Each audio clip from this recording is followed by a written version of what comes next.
1970 жылдары кең даланың төсінде еркін көшіп қонған қазақ халқы бейбіт өмір сүріп жатқан кезде орыс патша реформалары қазақ еліне келіп оларды өз басқаруларына алып халықты қиын жұмыстарға жіберіп қысымда ұстаған.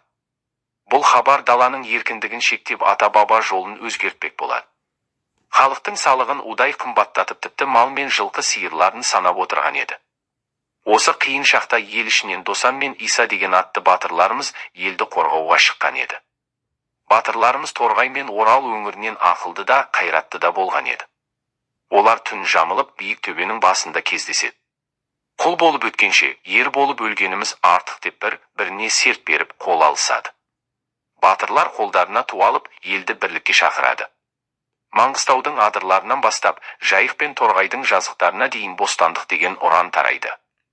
Мыңдаған сарбаз атқа қонып, даланың тыныштығы ерлік пен намыс жырларына толады. Алғашқы үлкен шайқас басталады. Көтерілісшілер аз болса да өз жерінің әр тасын, әр сайын жатқа білетін. Олар тұтқиылдан шабуыл жасап қарсыластарын састырады. Жебелер зуылдап, қылыштар шарпысады.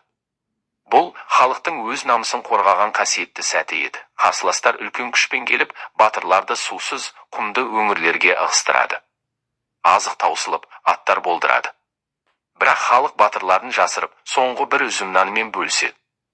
Осы кезде батырлардың төзімділігі мен елдің ауызбіршілігі сыналады.